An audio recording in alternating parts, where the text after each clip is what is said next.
Hey guys WhatsApp welcome back to my new video. ఎలా ఉన్నారు సంగతులు? సో ఏషియా కప్ 2025 చూస్తున్నారా? సో పెద్దగా ఇంట్రెస్టింగ్ ఉండట్లేదు కానీ చూడాలి కాబట్టి చూస్తున్నాము. సో ఇంకా నెక్స్ట్ వచ్చేసి ఈ మ్యాచెస్ అయితే ఏషియా కప్ మొత్తం ఈసారి ఏందో కానీ అంతా వన్ సైడెడ్ ఉంటుంది గైస్. సో ఇంకా అందులోనే వచ్చేసి ఈ వన్ సైడెడ్ మ్యాచెస్ లోనే వచ్చేసి most heated match and most heated match and దాని తర్వాత చాలా పెద్ద battle, the big battle of Asia cup 2025 match అయితే వచ్చేసింది finally. India versus Pakistan match. Yes guys, finally match అయితే అవ్వబోతుంది. సో ఇండియా వచ్చేసి మన ఇండియన్ గవర్నమెంట్ వచ్చేసి పెద్దగా ఏం రిస్ట్రిక్షన్స్ ఇవ్వలేదు కాబట్టి, వీళ్ళకైతే బీసీసీఐ వాళ్ళకి ఇన్ఫర్మేషన్ ఇవ్వలేదు కాబట్టి సో ఈ మ్యాచ్ అయితే నడుపుతున్నారు. సో మరి నడుపుతున్నారు కాబట్టి సో మరి ఈ మ్యాచ్ కి సంబంధించిన కొన్ని చాలా అద్భుతమైన స్టఫ్ అయితే ఉంది. సో అదేంద్రా అంటే ఇంకా నేను వీడియో చేసేటప్పుడు కూడా ఇంకా ఇండియా పాకిస్తాన్ మ్యాచ్ టికెట్స్ ఇంకా ఉన్నాయంట, ఇంకా పూర్తిగా సేల్ కాలేదంట. సో ఇంకా మిగిలిండంట. అది ఎందుకు, ఏం రీజన్స్, ఇంకా దాని తర్వాత వచ్చేసి పాకిస్తాన్ కోచ్ గారు వచ్చేసి మన మైక్ హసీన్ గారు చాలా గొప్ప గొప్ప మాటలు అనేస్తున్నారు. అబ్బా వాళ్ళు ఏం చెప్తున్నారు, అతను ఏం చెప్తున్నాడు. ఇంకా దాని తర్వాత వచ్చేసి నెక్స్ట్ పాకిస్తాన్ ప్లేయింగ్ ఇలెవెన్ ఏముండొచ్చు అండ్ దాని తర్వాత ఇండియా ప్లేయింగ్ ఇలెవెన్ ఏముండొచ్చు, ఇండియా స్ట్రెంగ్త్ ఏంటి అండ్ ఇండియా ప్లాన్ ఏముండొచ్చు అండ్ ఇదంతా దీని అన్నిటి గురించి మాట్లాడుకుందాం. సో వీడియో మాత్రం చాలా స్టఫ్ ఉంది కాబట్టి వీడియోని లాస్ట్ టైం చూడండి, చాలా క్రేజీ వీడియో అయితే ఉండబోతుంది. సో మరి వెయిట్ చేయకుండా వీడియో స్టార్ట్ చేద్దామా? Let's get started.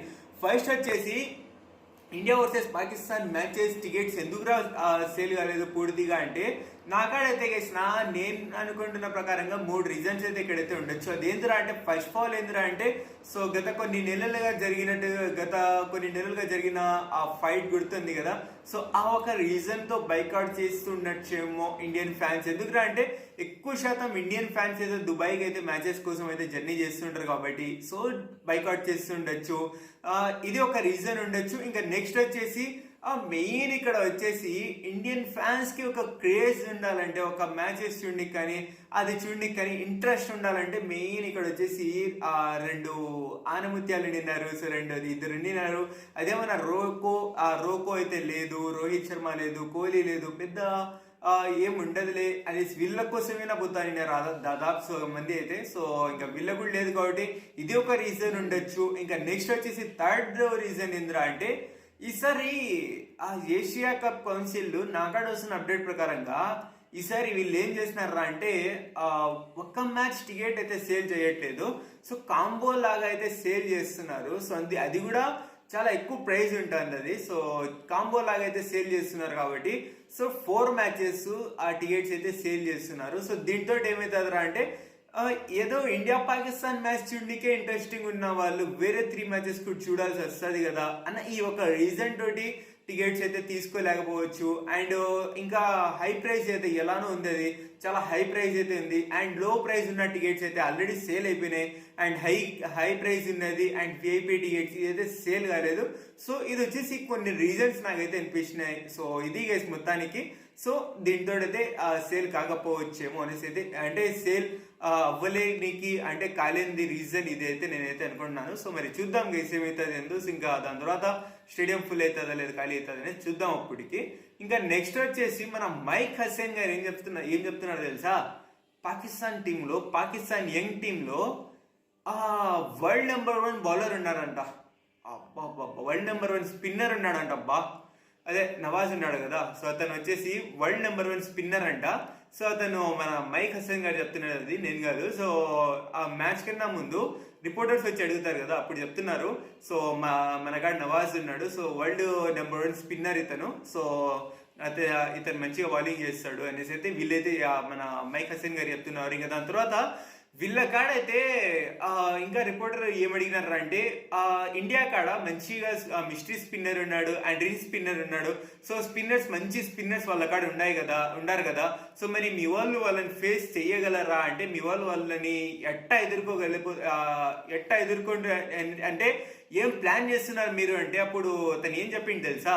సో మన కాడ వచ్చేసి నూర్ అహ్మద్ ని అండ్ రషీద్ ఖాన్ ని ఫేస్ చేసే అంత గొప్ప బ్యాట్స్మెన్స్ మన కాడైతే ఉన్నారు, వాళ్ళనే ఫేస్ చేసి వచ్చినామంట. వీళ్ళు ఎంత నేనే అనే ఒక లెవెల్ అయితే మాట్లాడిండు. సో రషీద్ ఖాన్ ని నూర్ అహ్మద్ ని మన వాళ్ళు ఫేస్ చేసినారు, వీళ్ళని కూడా ఫేస్ చేస్తారన్న లెక్కలో అయితే మాట్లాడిండు. ఇంకా దాని తర్వాత మంచి బ్యాట్స్మెన్స్ ఉన్నారంట, మంచి స్పిన్నర్స్ ఉన్నారంట. చూద్దాం గైస్ ఏమవుతుంది ఏందో. అండ్ మొత్తానికైతే రిజ్వాన్ లేడు అండ్ బాబర్ ఆజం లేడు ఈ టీంలో. సో వీళ్ళు లేకుండానే ఈ మ్యాచ్ అయితే ఆడబోతున్నారు. సో చూద్దాం గైస్ ఏమవుతుంది ఏందో. సో మొత్తానికైతే ఈ కొన్ని చెప్పిండు, ఓవర్ కాన్ఫిడెన్స్ ఉండాలి, మరీ ఇన్ని ఓవర్ కాన్ఫిడెన్స్ ఉండకూడదు అనేసి అయితే నాకైతే అనిపించింది. అబ్దుల్ కలాం గారు చెప్పారు కలలు కండంటరా అని, కానీ కథలు భయకంటరా అని చెప్పలేదు. సో అది మొత్తానికి కలలు కండంటరా అన్నాడు, కథలు బెటర్ అని చెప్పలే. సో అది గైస్ మొత్తానికి. సో మన కోచ్ గారు చాలా గొప్ప మాటలు అన్నారు. చూద్దాం రేపు ఈ రోజు మ్యాచ్ లో ఏమైతుంది ఏందో చూద్దాం నైట్. సో నైట్ రిజల్ట్ వచ్చేస్తుంది కదా, సో అప్పుడు మాట్లాడుకుందాం. కానీ ఇంకా నెక్స్ట్ వచ్చేసి పాకిస్తాన్ టీం మాత్రము యంగ్ టీం అయితే ఈసారి అయితే దిగబోతుంది కాబట్టి గ్రౌండ్ లో యంగ్ కెప్టెన్ అయితే వచ్చిండు. సో అతను కూడా చాలా మంచి కెప్టెన్సీ చేస్తున్నాడు, సల్మాన్ అలియాగా. సో ఇతను వచ్చేసి మొత్తానికి అయితే ఇతను రికార్డ్ కూడా మంచిగా ఉంది కెప్టెన్సీగా. సో ఇతను వచ్చేసి 19 మ్యాచెస్ కెప్టెన్సీ చేస్తే 11 మ్యాచెస్ అయితే ఇతనైతే గెలిచిండు కాబట్టి, అంటే ఇతను కెప్టెన్సీలో గెలిచిండు. సో మంచి రికార్డ్ ఉంది. అండ్ టీమ్ ప్లేయింగ్ లైన్ ఏముండొచ్చురా అంటే ఇక్కడ స్క్రీన్ మీద వస్తుంటుంది చూసుకోండి. సో ఇదే ప్లేయింగ్ లైన్ నా ప్రకారంగా ఉండొచ్చు. Last match playing line almost ఉండొచ్చు, 1-2 చేంజెస్ అవ్వచ్చు. అది మీరు స్క్రీన్ మీద పాజ్ చేసి చూసుకోండి, వస్తూ ఉంటుంది ఇక్కడ. సో ఇంకా నెక్స్ట్ వచ్చేసి మొత్తానికి అయితే ఇదైతే ఉండొచ్చు. ఇంకా మంచిగా పర్ఫామ్ చేశారు లాస్ట్ మ్యాచ్ లో. ఉమన్ మీద మంచిగా చేసిండు. అండ్ లో స్కోరింగ్ మ్యాచెస్ లోనే ఓకే అనిపించే రకంలో అయితే వీళ్ళైతే పర్ఫార్మెన్స్ చేశారు.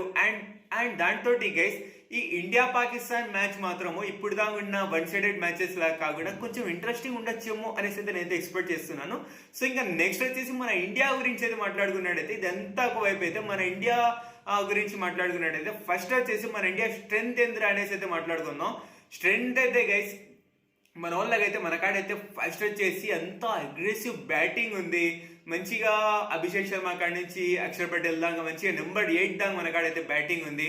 చాలా అద్భుతమైన అగ్రెషన్ బ్యాటింగ్ కానీ అండ్ సిచ్యువేషన్ తగ్గిన బ్యాటింగ్ కానీ అండ్ ఫినిషింగ్ కానీ అండ్ ఆల్రౌండర్స్ కానీ మంచిగా అయితే మన కాడైతే టీం బ్యాటింగ్ తోటి అయితే ఫుల్ ఫినిషింగ్ అయితే ఉంది. అంటే నెంబర్ 8 దాకా ఉంది కాబట్టి బ్యాటింగ్ మంచిగా అనిపిస్తుంది నాకైతే. ఇదైతే ఒక స్ట్రెంత్ అవ్వచ్చు. ఇంకా దాని తర్వాత స్పిన్నర్స్ అయితే మనకైతే స్ట్రెంత్ అయితే ఉండొచ్చు అనేసి అయితే నేను అనుకుంటున్నాను. ఎందుకంటే లాస్ట్ మ్యాచ్ లో కుల్దీప్ యాదవ్ కానీ వరుణ్ చక్రవర్తి కానీ వీళ్ళంతా కూడా చాలా అద్భుతమైన బౌలింగ్ చేశారు కాబట్టి స్పిన్నర్స్ కూడా మంచి స్ట్రెంత్ అయితే ఉండొచ్చు అనేసి అయితే నేను అనుకుంటున్నాను.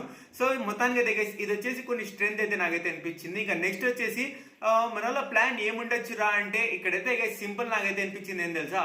సో ఇక్కడ వచ్చేసి ఆ లెఫ్ట్ రైట్ కాంబినేషన్ కూడా మన కాడ ఉంది కాబట్టి, సో ఎట్టో అభిషేక్ శర్మ అగ్రెసివ్ గా చాలా స్పీడ్ గా ఆడే బ్యాట్స్మెన్ కాబట్టి, సో అగ్రెసివ్ అభిషేక్ శర్మకి కానీ సంజు శాంసంగ్ కి తిలక్ వర్మకి హార్దిక్ పాండ్యాకి అండ్ సూర్యకుమార్ యాదవ్ వీళ్ళకైతే గ్రీన్ సిగ్నల్ ఇచ్చేసి వీళ్ళకి కొట్టనికి అయితే ఉండొచ్చు. ఇంకా దాని తర్వాత వచ్చేసి మన శుభ్మన్ గిల్ అయినా సరే వీళ్ళంతా కూడా కొంచెం స్లోగా ఆడుకుంటారు అనేసి అయితే నాకైతే అనిపిస్తుంది. సో ఇదే ప్లాన్ తోటి దిగి అండ్ స్పిన్నర్స్ తోటి మెయిన్ ఇప్పుడు దాకా చూసుకున్నట్టయితే మనం ఇండియా పాకిస్తాన్ మ్యాచెస్ లో చూసుకున్నట్టయితే స్పిన్నర్స్ వచ్చేసి మిడిల్ ఆర్డర్ లో వచ్చేసి పాకిస్తాన్ వాళ్ళ మిడిల్ ఆర్డర్ ని చాలా టైట్ గా వండినారు, చాలా టైట్ గా పెట్టినారు కాబట్టి సో ఇంకా టైట్ గా ఇంకా ఈసారి స్పిన్నర్సే కాకుండా ఇంకా ఫాస్ట్ బౌలర్స్ మన బుమ్రా కూడా ఉన్నాడు, హార్దిక్ పాండ్యా వీళ్ళంతా ఉంటారు కాబట్టి ఇంకా ప్రెషర్ పెట్టనీకైతే వీళ్ళ బౌలర్స్ ఇంకా మంచిగా యూజ్ చేసి ప్రెషర్ పెట్టనీకైతే ట్రై చేస్తారని అయితే అనుకుంటున్నాను. సో మొత్తానికి అయితే ఇది స్ట్రెంత్ మరియు మన వాళ్ళది అంటే ప్లానింగ్ ఇది ఉండొచ్చు అనేసి అయితే నేను అనుకుంటున్నాను. సో చూద్దాం మరి నైట్ మ్యాచ్ లో. ఇంకా నెక్స్ట్ వచ్చేసి ఇండియా ప్లేయింగ్ 11 ఏందిరా ఏమైనా చేంజెస్ అవుతాయా అంటే అకార్డింగ్ టు మీ ఏం చేంజెస్ అయితే ఉండదు అనేసి అయితే నేను అనుకుంటున్నాను గైస్. ఎందుకంటే చాలా మంచిగా బ్యాటింగ్ లైనప్ మంచిగా ఉంది, బౌలింగ్ లైనప్ కూడా మంచిగా ఉంది కాబట్టి అండ్ ఆ పిచ్ కూడా మంచిగా స్పిన్స్ కి అయితే హెల్ప్ అవుతుంది కాబట్టి మంచిగా ఇదే ప్లేయింగ్ లైన్ అయితే ఉండొచ్చేమో అనేసి అయితే అనుకుంటున్నాను. సో మన వాళ్ళు బౌలింగ్ చేసినారు కదా, ఆ బౌలింగ్ లో ఎక్కడ కూడా వీళ్ళైతే తడబడుతున్నట్టు కానీ ఇలా కూడా యాడ్ లేదు కాబట్టి సో ఇదే ప్లేయింగ్ లైన్ ఉండొచ్చేమో అనేసి అయితే అనుకుంటున్నాను. అది కూడా ఇక్కడ వస్తుంది చూసుకోండి, ఒకసారి చెప్పేస్తాను. సో మన అభిషేక్ శర్మ శుభ్మన్ గిల్ ఓపెనింగ్ చేస్తారు. నెంబర్ 3 తిలక్ వర్మ సూర్యకుమార్ యాదవ్ వీళ్ళిద్దరి మధ్యలో జరుగుతూ ఉంటది. అంటే నెంబర్ 3, 4 వీళ్ళిద్దరిలో జరుగుతూ ఉంటది. ఇంకా నెక్స్ట్ వచ్చేసి number 5 Hardik Pandya, number 6 Sanju Samson and number 7 లో వచ్చేసి Shivam Dube, number 8 Axar Patel, number 9 Varun Chakravarthy, number 10 Kuldeep Yadav and Jasprit Bumrah. So ఇదైతే ఇదే ప్లేయింగ్ లో ఏదైతే ఉండొచ్చు అనేసి అయితే నేను ఎక్స్పెక్ట్ చేస్తున్నాను. That's it guy video. ఈ వీడియో కనుక మీరు నచ్చినట్లయితే లైక్ చేయండి, షేర్ చేయండి మీ ఫ్రెండ్స్ ఫ్యామిలీ మెంబర్స్. అండ్ ఇప్పుడు దాకా మీరు మన ఛానల్ సబ్స్క్రైబ్ చేసుకోకపోతే ఎప్పుడైనా సబ్స్క్రైబ్ చేసి పక్కన బెల్ ఐకాన్ ఆన్ చేసుకోండి. అండ్ మీకేమనిపించింది ఈ వీడియో చూసిన తర్వాత ఏమైనా ప్లేయింగ్ లో చేంజెస్ జరగచ్చా అండ్ మీ ఒపీనియన్స్ ని కింద అయితే కమెంట్ రూపంలో తెలియచేయండి. Thank you for watching. Take care, love you all, bye.